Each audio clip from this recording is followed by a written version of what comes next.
After leaving Miami, my life took a strange, unexpected turn. I thought I had everything under control, surviving tough times and building a successful business through sheer will and hard work. My journey had been filled with pain and betrayal, but when I met Ellen, I believed I'd finally found something real, a bit of stability amidst the chaos.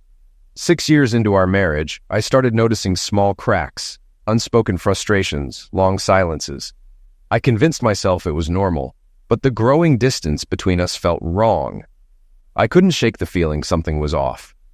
One day, after calling to Ellen from the bathroom, I came out to find her in the kitchen with a stranger, his hands all over her, kissing her like I didn't exist.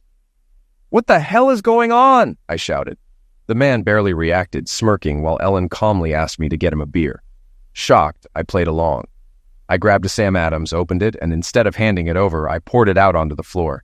I confronted him directly, making sure he knew he was no longer welcome in my home. As he screamed in pain, I dragged him out of the house by his hair, then returned for Ellen, throwing her and her purse outside too. I coldly told her to take her lover to the hospital. Before they left, I whispered in the man's ear, warning him not to call the cops, or I'd finish the job. I shoved him toward Ellen, her face in shock for once speechless. I walked back inside, and moments later, I heard the car start and drive away. My body shook, not just from what my wife had done, but from how I reacted. I'm not usually violent, but I used to have a quick temper and brutal outbursts. I had just turned 40, Ellen was 39, and we had been married nearly 6 years. During that time, I never told her about my past in Miami. I didn't mention growing up as a street kid in Little Cuba.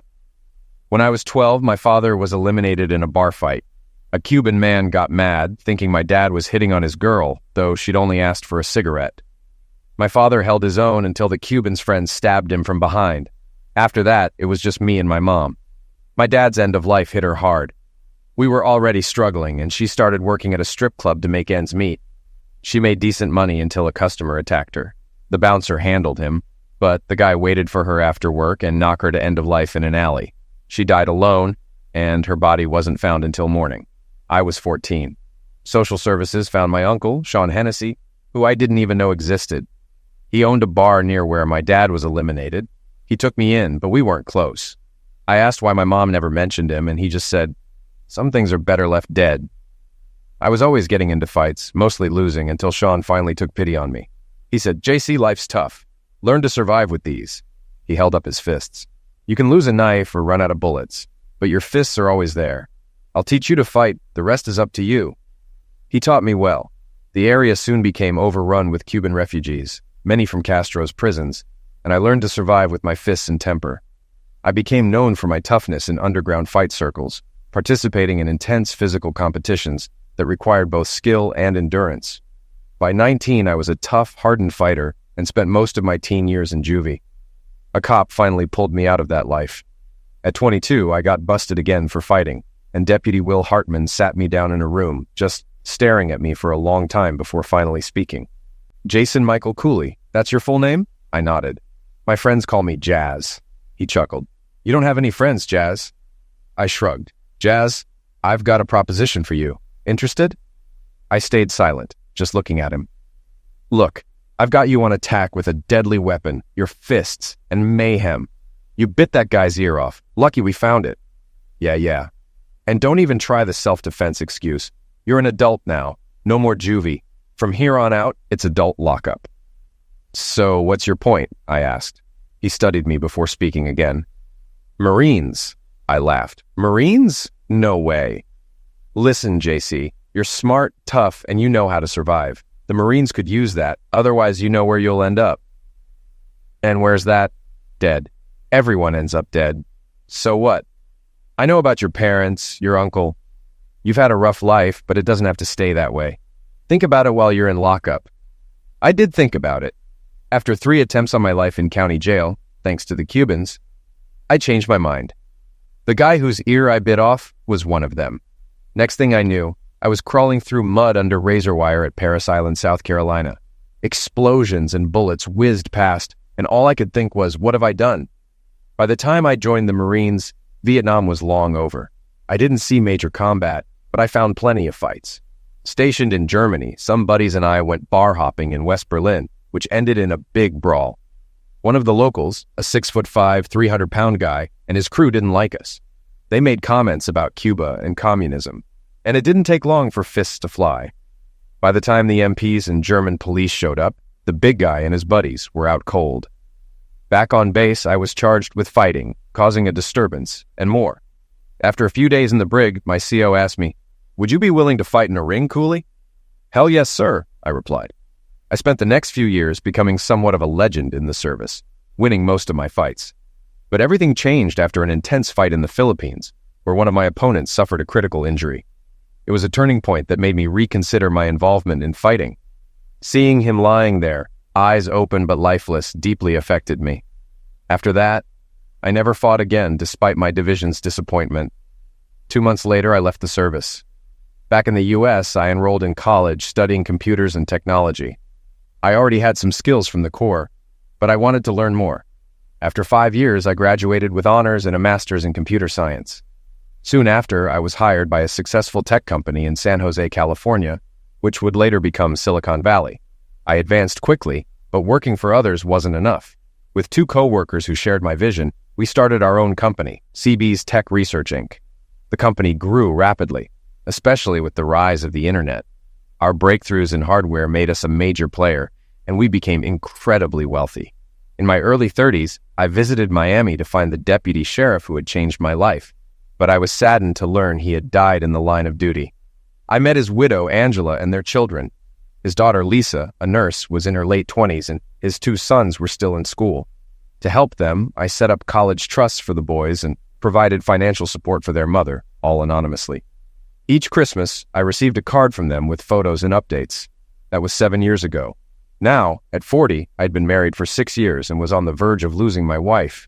I poured myself a gin and tonic and headed to the backyard, sitting on a bench by the koi pond. The sound of water cascading over stones into the pond, surrounded by flowers and lily pads, was my escape, a place to relax and think. I reflected on what had gone wrong with Ellen. In all our years together, she never showed signs of unhappiness. Maybe she found me too quiet or reserved, but she never complained. I met Ellen at a tech expo in Anaheim, California. I was staying at the Marriott next to the convention center with Jack Bledsoe, my partner and co-founder of PackTech. While Jack was arguing about government regulations, I noticed a beautiful brunette at a booth filled with brochures. "Excuse me, Jack," I said, making my way over. I picked up a brochure on fiber optics, pretending to be interested, when I heard a woman's voice. "Can I interest you in the latest in fiber optic installation?" I looked up into her blue eyes and replied, "Only if we can discuss it over dinner." Ellen, as her name tag read, frowned. "No thanks. If you're not serious, please move along." She walked away, leaving a techie-looking kid to approach me. "What can I help you with?" he asked. "I'm interested in your fiber optics. What's your company's installation capability for my firm?" I lied, hoping to speak with Ellen. "Which firm?" "CB's Tech Research in San Jose." The kid was stunned. "You're Jason Cooley?" "Yes. Can I speak with Ellen?" After a heated exchange behind the curtain, Ellen returned, clearly frustrated. "Sorry for my earlier rudeness, Mr. Cooley," she said. "Let me show you what we offer." "Call me Jazz," I said, motioning to a table. We sat down, and while she talked about fiber optics, I was more focused on her. After a while, Jack appeared. "Thanks for ditching me, Jazz," he said, turning to Ellen. "I'm Jack Bledsoe. Sorry you had to meet my associate." Jack, completely oblivious, blurted out, "We already have fiber optics." Ellen glared at me, realizing I'd been pretending. "You're such an a-hole," she said, angry. Jack quickly excused himself, leaving me to face Ellen. "I'm sorry," I said. "I just wanted to meet you. Let me make it up to you. Dinner tonight?" Ellen glared, then smiled. "Fine. Where?" "How about the Cheesecake Factory at 7? See you then," she said, walking away. Later, Jack called my room. "Dinner tonight, Jazz?" "I already have plans," I replied. "Good luck with the woman from the expo," Jack laughed. "You're gonna need it." Jack might have been right. At 6:30, I headed out, wearing my best. Levi's, a black t-shirt, a tan corduroy jacket, and white Reeboks. I waited at the Cheesecake Factory for 25 minutes before Ellen showed up, with 5 others, including the geeky kid from the expo. That's when I realized why she accepted my dinner invite so easily. "Mr. Cooley." The kid, David Bailman, greeted me. "Let me introduce my team." He introduced each one. "Nice to meet you all," I said, glaring at Ellen. "Call me Jazz." We had a table ready, and surprisingly, the evening went well. David had a great sense of humor and kept us laughing. After dinner, they thanked me and left. Ellen stayed behind. "Thanks for being a great host," she said, smiling mischievously. "I'm sorry. I knew you meant just me, but I told everyone it was an open invite. They were excited to meet you. Do you forgive me?" I laughed. "No, I don't think I'll ever forgive you." She looked surprised, then realized I was joking. We spent the rest of the night at downtown Disneyland, ending with drinks at the House of Blues. I called a cab to take her to her hotel. "So, where are you staying?" I asked. "At a motel by the convention center," she said. "But I was hoping to see the Anaheim Marriott." She kissed me softly and added, "That's for being a good sport. I'd like to show you more in your room, if you're interested." "There's no one else I'd rather be with," I said, helping her into the cab. A year later, we were married. Jack and John Stearns were my best men, and even David from the expo was a groomsman. I thought we were madly in love. 6 years later, I finished my 4th gin and tonic, looking up at the dark sky. It was time to go inside. The phone had rung a dozen times, and I didn't need to guess who was calling. I wondered if she'd have the guts to come home. I went to bed at 4 in the morning, but lay awake for another hour before finally sleeping. The morning didn't help my mood. The empty side of the bed reminded me of yesterday's mess. I stayed in bed, dreading the day but knowing I had things to handle. First stop was the bank. I adjusted our accounts, leaving some in the checking for Ellen, but closed the savings and canceled her card. She had her own account and a good job as an executive at Waddell & Son Insurance, so she'd be fine without me. Her Lexus was in both our names, but I didn't care. I had my Jeep and Harley. The house was the bigger issue. With the economy tanking, selling it would be tough. I figured one of us would need to buy the other out. At the office, I called my attorney, Matt Braunt, and told him everything. He couldn't believe it. "Jazz, there had to be a reason she did this." "I don't have a clue, Matt. Everything seemed fine until yesterday. I need to find out who that guy is." "Give me his license plate number and I'll check," Matt replied. I handed it over. "Start the paperwork. I don't know if I can even talk to her right now." "You need to talk to her, Jazz. Find out why." "I don't know. She acted like I wouldn't do anything, like she was making me a fool." Matt looked at me seriously. "Does Ellen know about your past?" "No," I said, staring out the window. "I never told her about my childhood or the violence. I wanted to leave it behind, especially after liquidating that man." Matt nodded. "Okay, I'll get started. Do you want her to have access to the house? A restraining order?" "She can access the house. I'll be gone for a while. No restraining order, not yet." "Where are you going?" Matt asked, raising an eyebrow. "I'm not sure. Maybe the San Juan Islands or northern Idaho. I'll let you know," I replied. "When do you want her served?" he inquired. "When everything's ready," I said firmly. "Got it. And Jazz?" Matt gave me a serious look. "Take care of yourself. You look like hell." I laughed lightly, then left his office and headed to CB's Tech in San Jose. As I walked into the lobby, Jamie, our receptionist, called out to me. "Jason, someone's waiting for you in the conference room," Jamie said with a smile. "Who is it, Jamie? Why couldn't Jack or John see them?" I asked. "It's not a him. It's a her," Jamie replied, eyes twinkling. "She asked for you personally, and she's very attractive." I rolled my eyes. "Cut it out, Jamie. What's her name?"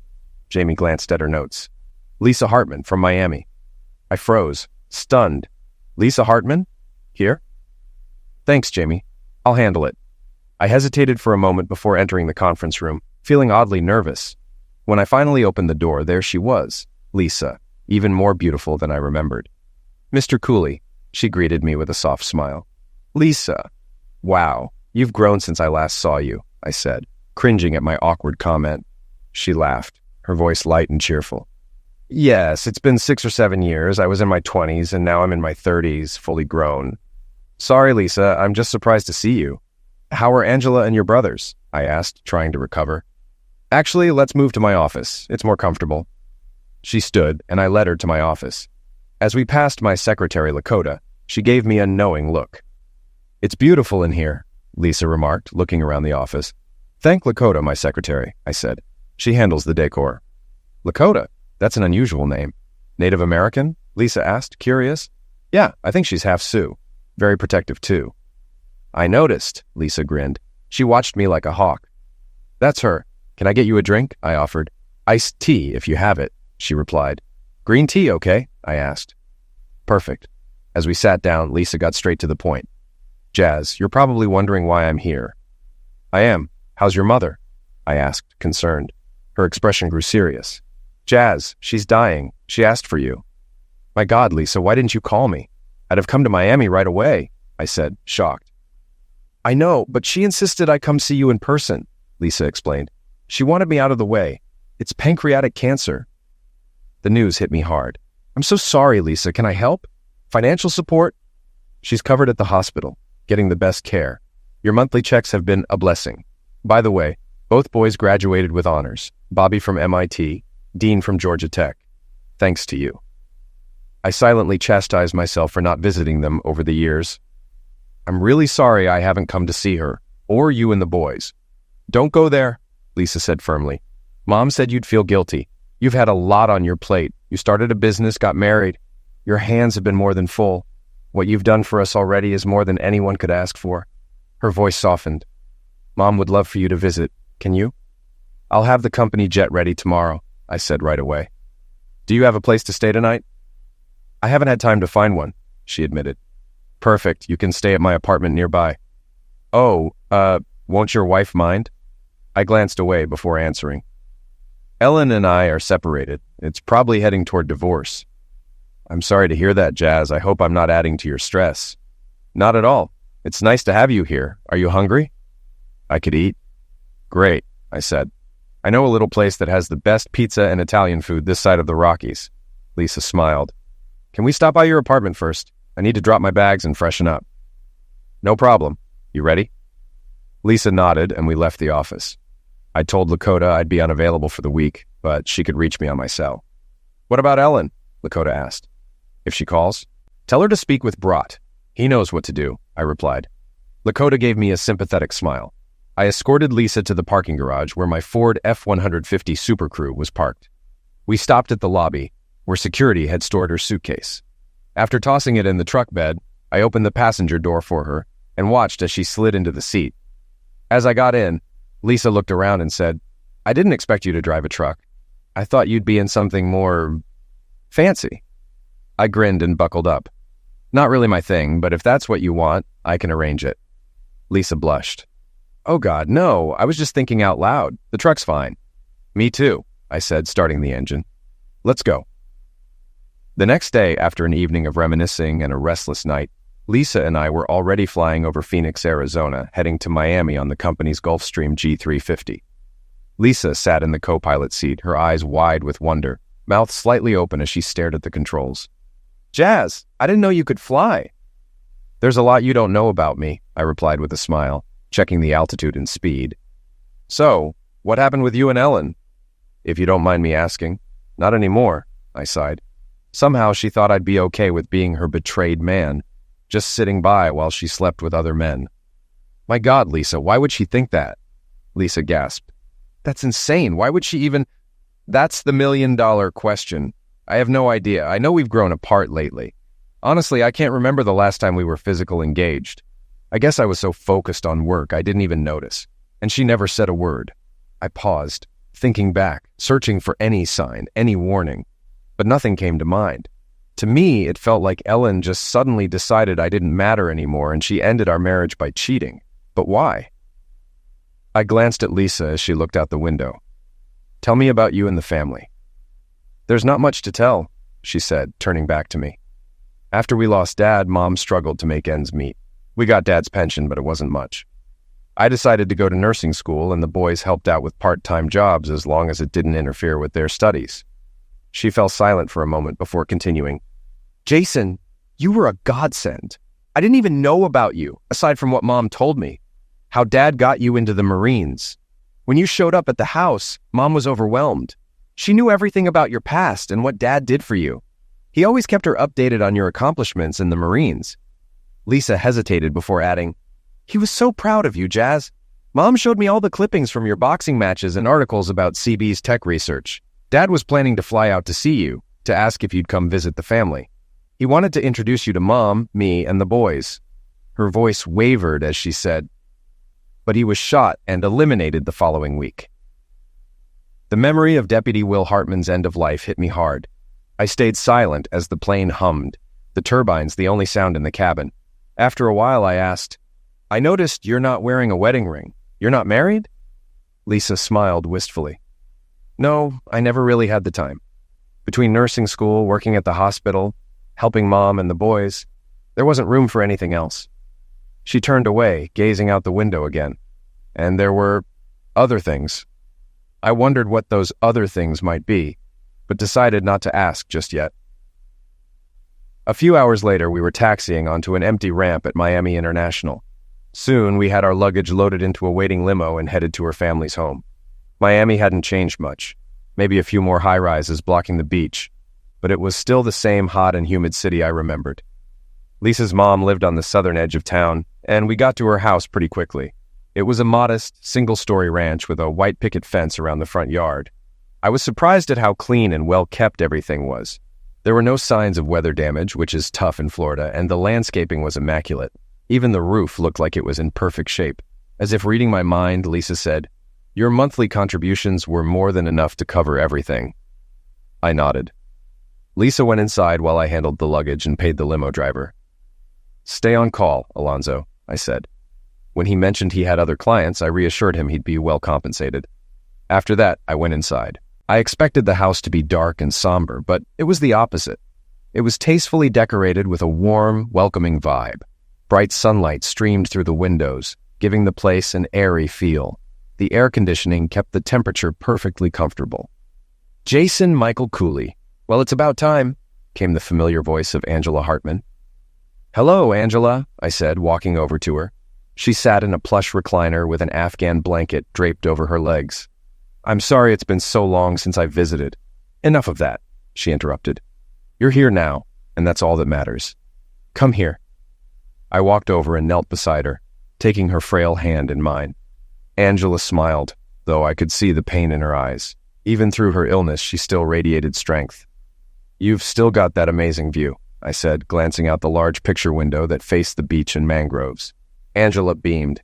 "Yes, William loved it here. I worried I'd lose the house after he passed, but, well, for 4 reasons I didn't." She winked at me playfully. "By the way, I always meant to ask, did you pay off the mortgage 5 years ago?" I smiled.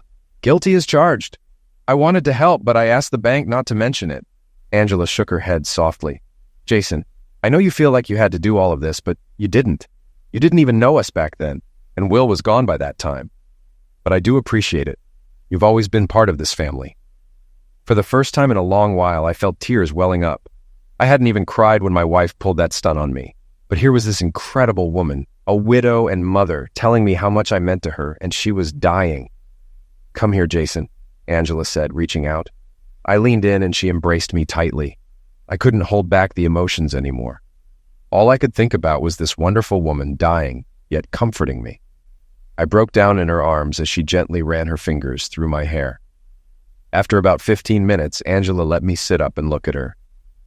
"Feel better?" she asked, with a gentle smile. I nodded. The weight of the past few days, Ellen, Angela, my past, had finally caught up to me. I hadn't realized how much I'd been holding inside. "Angela, I'll find the best doctors for you, the best hospitals, too." "No, Jason," Angela said softly. "I've made peace with God. There's nothing more to be done. The cancer has spread too far and it's caused too much damage. I'll be lucky to stay with my family another 3 weeks. Please don't worry. I'm just glad I got to see you before I go." Looking at her, I couldn't understand why good people had to suffer so much. It didn't seem fair. She still looked as beautiful as the first time I visited, and I realized how much Lisa resembled her. The same fair skin, emerald green eyes, and rich dark crimson hair. "Jason, are you staying for a few days?" Angela asked. I could see how tired she was, whether from the cancer or something else. "Angela, I'm not leaving," I said firmly. "You're stuck with me." Tears welled up in her eyes, and I could see how exhausted she was. "Now get some rest," I said gently. Angela smiled and nodded, leaning her head back to look out the window. In a few minutes, she was asleep. I stood, gazing down at her, the mother I always needed but never had. "Is she sleeping?" came a soft voice behind me. Turning, I saw Lisa standing in the doorway, watching her mother breathe steadily. "Yeah, she's resting," I replied. "Thank you, Jason Cooley." "Thank you for being here," she said, stepping forward quietly. She hugged me, and I wrapped my arms around her as she trembled and softly sobbed against my chest. My heart went out to this beautiful but grieving woman. "I'm glad you called me," I said. She blushed and quickly turned away. "Are you staying here?" she asked. "I think I am," I answered. "Then I'll show you to your room. Follow me," she said, leading me down the hallway. She stopped at the last room on the left. This was Bobby's room. He's living in New York now. Bobby got a job at the Dellenbaugh Research Foundation. He's working as an assistant to Dr. James Wishman on some quantum physics project. "Don't ask me to explain it. I'm just a humble surgical nurse," Lisa added with a smile, though I could see she was proud of Bobby's success. "Both Bobby and Dean have a lot of respect for you, Jazz. They were sorry they couldn't be here to greet you, but they'll be here in a few days. Bobby told me to make sure you feel at home." The room was impressively tidy, with walls decorated in paintings and sketches of stars and galaxies. A shelf along the far wall displayed models of rockets and spacecraft stages from different eras, starting with the German V-2 rocket. The lineup included the Redstone rocket with the Mercury capsule, the Titan rocket with the Gemini capsule, the massive Saturn rocket with the Apollo 3-man craft, and even the ill-fated Challenger space shuttle. At least now, I had an idea of what Bobby was working on in New York. I glanced at Lisa as she stood beside me watching my reaction. "This is perfect, thank you, Lisa." Her expression suddenly became serious. "Jazz, how long are you planning to stay?" she asked with concern. I took her hand and whispered, "As long as it takes." Before I knew it, she wrapped her arms around me, crying again. I stood there, unsure of what to do, until she pulled back and looked up at me. Before I could react, she stood on her toes and kissed me on the lips, then quickly jumped back, shocked. "Oh my God, I'm so sorry, I shouldn't have done that," she exclaimed, spinning around and running out of the room, leaving me standing there, stunned. I shook my head, trying to collect my thoughts. "Don't even go there," I told myself. Lisa was an incredible woman, so much like her mother. She was beautiful, smart, charming, and had a wonderful scent. It would be so easy to fall for her. But she was Angela's daughter, and I was still married. For now, at least. I called Matthew Braunt and told him I had arrived in Miami and where I was staying. Matt sounded relieved. "Jazz, Ellen is losing it.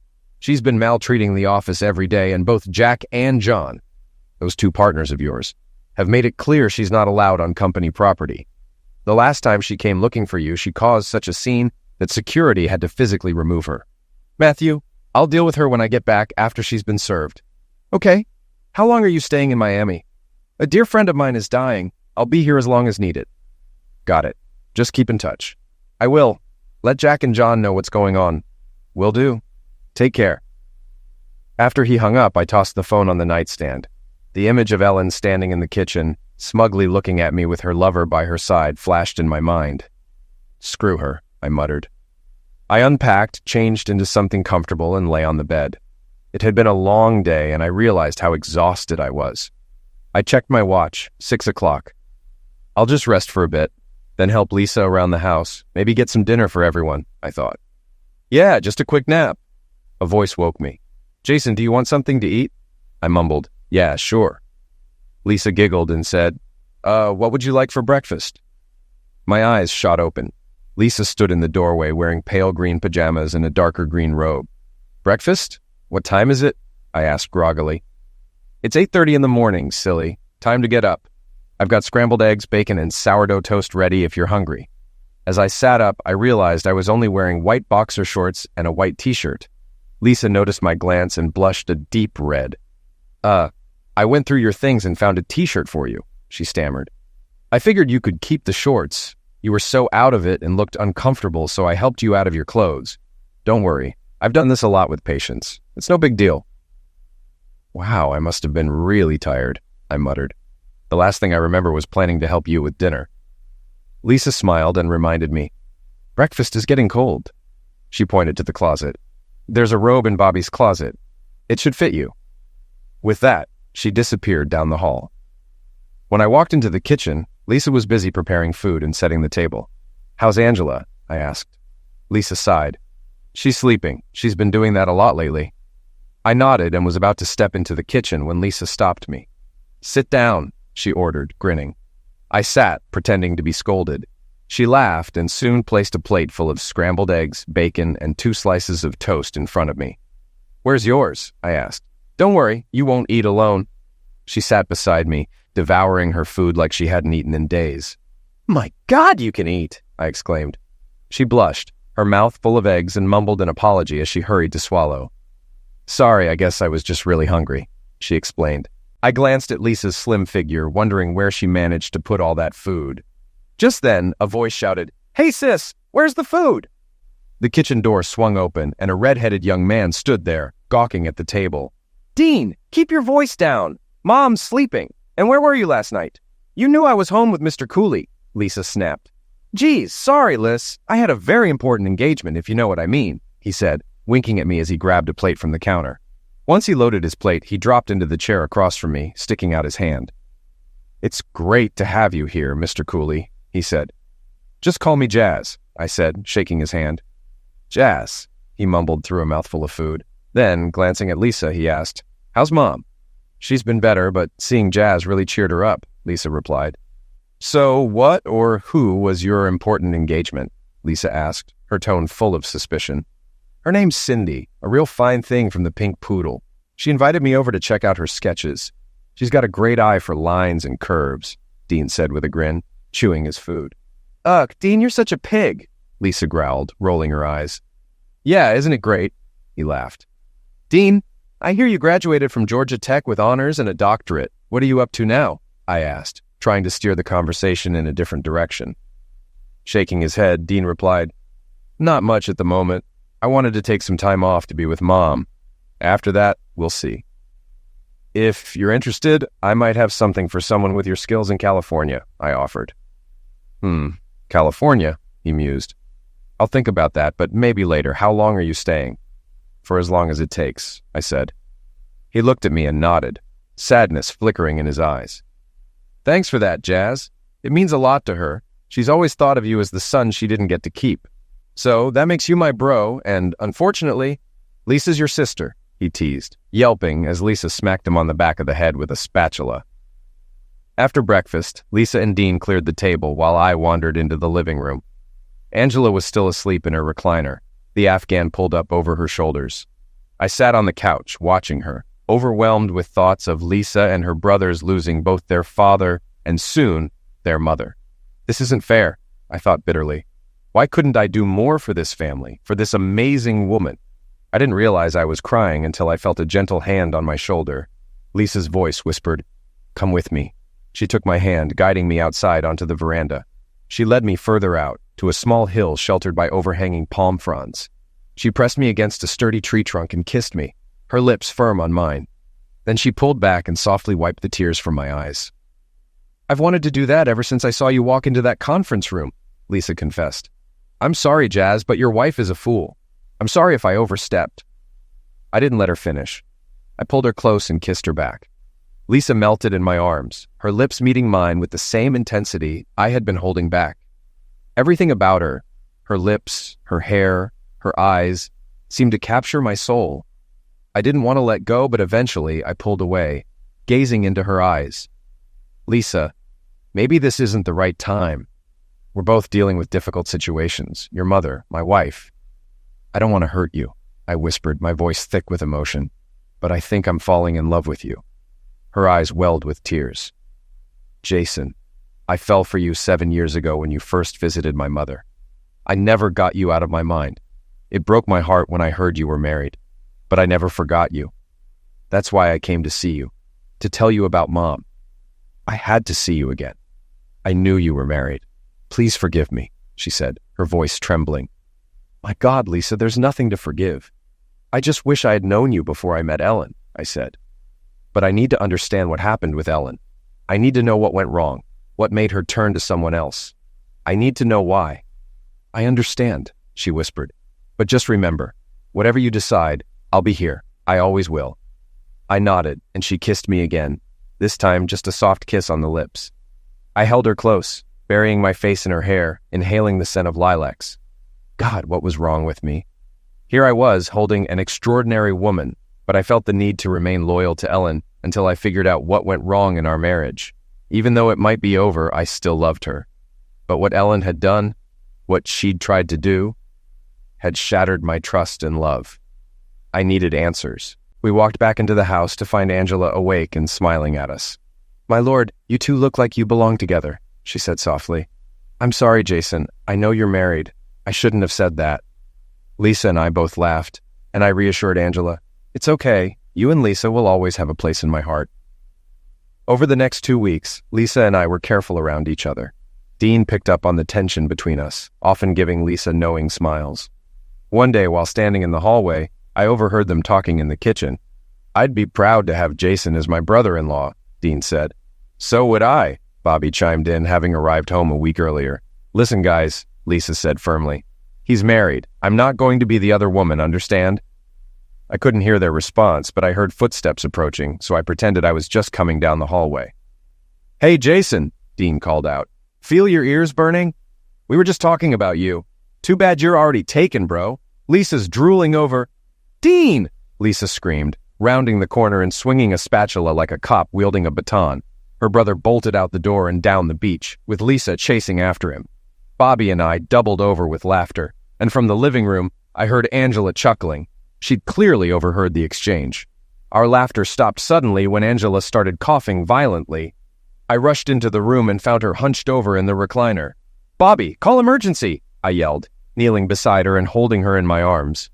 At the hospital, the doctor took us into a small conference room. "Lisa, I'm afraid your mother won't last much longer. I'm sorry, but she likely won't make it through the night," Dr. Liu said gently. "What would you like to do?" Lisa, her voice steady but full of sorrow, replied, "We want her home. I know she'd want to spend her last hours there." "I understand," Dr. Liu said softly. "I'll make the necessary arrangements." That afternoon, Angela was back home, resting in her recliner, her head turned toward the setting sun. She could no longer respond, but I knew she understood she wasn't alone. Lisa, Bobby, and Dean stood by her, with Lisa holding her hand. Suddenly, Angela pulled on Lisa's arm, motioning her closer. I couldn't hear the whispered words, but Lisa straightened up and looked at me. "Jason, she's asking for you," Lisa said, her eyes filled with emotion. I knelt beside Angela. Though her eyes were barely open, they were strikingly clear. With great effort, she raised her hand and beckoned me closer. Leaning in, I heard her raspy voice whisper, "Jason, you've always held a special place in our hearts. Take care of her. I know you love her and she loves you. I'll always be there for you. Always." Her hand slipped from mine and rested by her side. I looked into her eyes, seeing a single tear fall before she closed them. Gently touching her cheek, I whispered, "And I will always love you, Angela. Always." As I stood, I felt Lisa wrap her arms around my shoulders. I turned into her embrace, resting my head on her shoulder as deep sobs shook my body. "I should have been here more. Taken better care of all of you, of her. I shouldn't have stayed away for so long," I cried, and Lisa held me close. "You were always here in spirit. If it weren't for you, life would have been so much harder for us. Don't ever doubt that," Lisa whispered, comforting me. Bobby and Dean moved closer to their mother, while Lisa continued to hold me. After some time, I regained control of my emotions. I turned to see Bobby gently pull the Afghan Angela loved over her face. Dean stood next to him, his arm around Bobby's shoulder. Lisa quietly left to call the coroner's office and the mortuary. Standing there, the former street kid, ex-Marine, ex-boxer, and now successful businessman, I realized I was helpless. Angela's children had everything under control. Silently, I promised Angela I would look after them, that they would be okay. I stumbled out onto the veranda, watching the sun set on the horizon. I felt Lisa's presence next to me, her hand resting on my arm as the last bit of sunlight disappeared. Then something caught my eye. Lisa gasped. Just as the sun vanished, a brilliant flash of green lit up the horizon. I had heard about the legendary green flash, but never believed in it. "Mom was right," Lisa whispered in awe, holding on to me. "I love you." I stayed in Miami for another week before calling Matthew Bront to let him know I'd be back the following day. "Jazz, things are crazy here. Your wife is going nuts over your absence. She's convinced you're with a lover. Apparently, someone at the company told her you left in the corporate jet with a young woman," Matt explained. "That's fine," I said, resigned. "She can investigate all she wants. She won't find anything. Has she been served yet?" "Yes, Ellen was served at work. From what I hear, she broke down. They had to take her into a back office. I guess she wasn't expecting that from you." "Have your PIs found anything?" I asked. "Yes, they have. Apparently, Ellen's been having an affair with a high-ranking executive. Let's see. James A. Reed, a VP at Dalton Communications. The Mercedes in your driveway belongs to his wife, Marilyn Reed. It seems Ellen and James have been seeing each other for months, maybe longer. She's been telling people you two have an open marriage. Does that sound right? Come on, Matt, what do you think? Yeah, I didn't think so, he replied, then added, Get this. She's countersuing for infidelity. What? I nearly shouted. Where did she get that idea? Well, she named 2 women in the countersuit, Angela Hartman and Karen Riley. Remember them? I warned you to tell Ellen about them, Matt said, his tone serious. Damn, I thought she knew. How did she find out? I muttered. That might explain why she's lost it, Matt mused. Time to set things straight. Okay, you were right, but that doesn't excuse what she's done. She should have come to me first. I could have explained it all. Look, you've got the paperwork showing everything about Angela and Karen, and Angela just passed away. I'm sorry, Jason. I know how much she meant to you. How are you holding up? Matt's tone softened. I'm doing better, but I want to keep the monthly checks going. Set up a trust for her kids, Lisa, Bobby, and Dean. I promised they'd be taken care of. They don't need it now, but their kids might someday, I explained. I understand, Jazz. I'll take care of it. What about the countersuit? I've got nothing to hide. Send her lawyer the full records on the supposed affairs. That should shut them up. Will do. By the way, was James Reed listed in the divorce? Matt asked, almost as an afterthought. No. Given the incident at my house, we thought it best to leave that alone. Yeah, maybe you're right. You did get some justice, didn't you? I recalled the scene vividly. You could say that, Matt chuckled. He's still recovering. Lisa saw me off at the airport the next day. Before I boarded, she hugged me tightly and whispered, No matter what you decide, Jason, I'll always be here for you. Don't forget that. I won't, I promised. And I want you to know, no matter what happens, you've already captured my heart and soul. But I have an obligation to Ellen. Somehow, she's come to believe I've been having an affair with your mother. Lisa gasped. Oh, no. Yes, and I need to set her straight.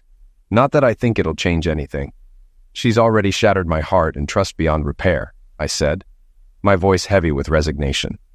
I understand, Lisa whispered softly. Please take care of yourself.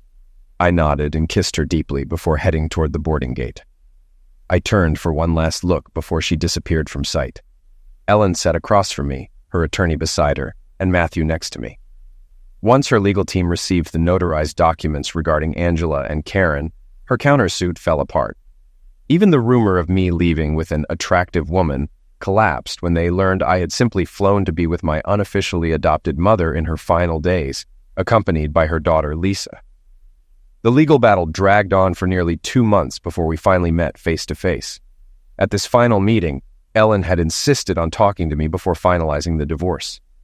Jason, I'm so sorry, Ellen said, her voice shaking. I truly believed you were having a long-time affair with those 2 women. Someone came to me with evidence that you were providing financial support to them. What was I supposed to think?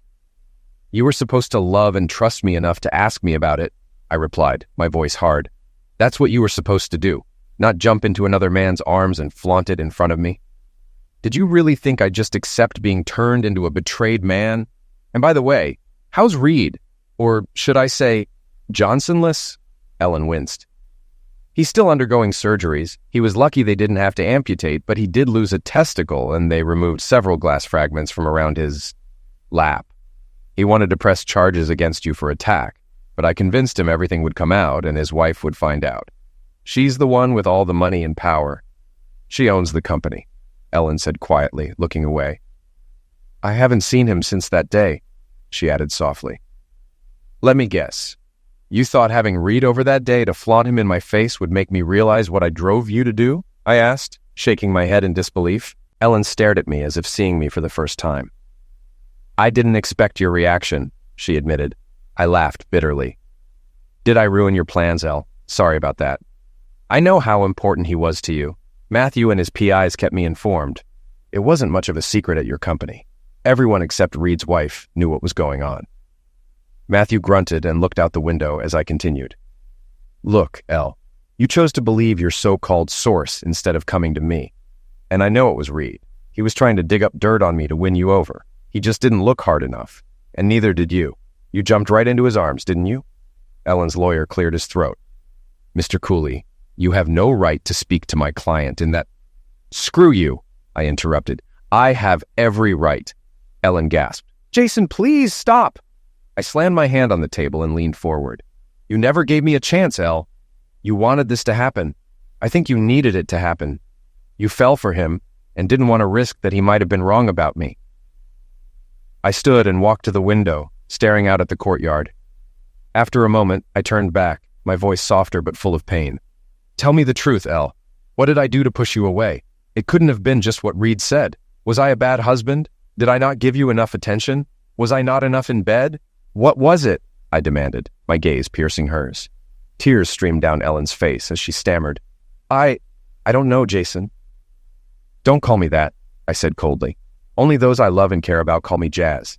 You lost that right the moment you let another man touch you. Ellen's eyes widened, her mouth opened in shock.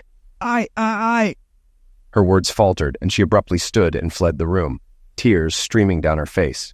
Her attorney glared at me and followed her out. Matthew sighed and began packing the documents. Well, I guess that's the end of this meeting. I'll handle the paperwork and filing. Anything else, Jazz? My chest still tight from the confrontation, I shook my head. No, I'm going to the condo. Call me if you need anything.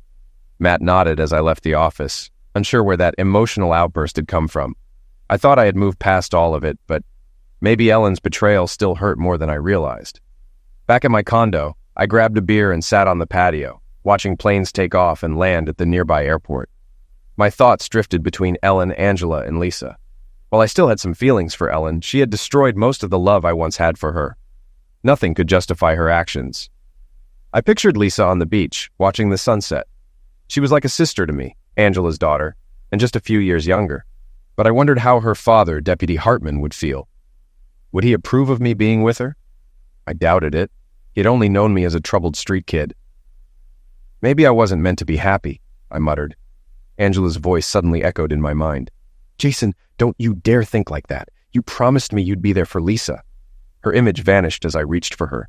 I jolted awake, still on the patio, realizing what I had to do.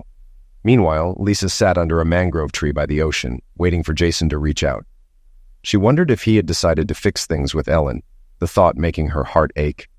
How could he go back to a woman who betrayed him so deeply? Tears welled up in her eyes when she heard a soft voice say, Here, use this. Jason knelt beside her, gently wiping her tears away. She looked into his eyes, the only man she had ever loved. I'm sorry it took so long, Jason said softly. You're here. That's all that matters, Lisa whispered, her voice shaky. He kissed her gently. And I'll always be with you, he promised. They turned to watch the sunset together as a brilliant flash of green lit the horizon, nature's way of blessing their love. Lisa looked up, imagining her parents smiling down on them.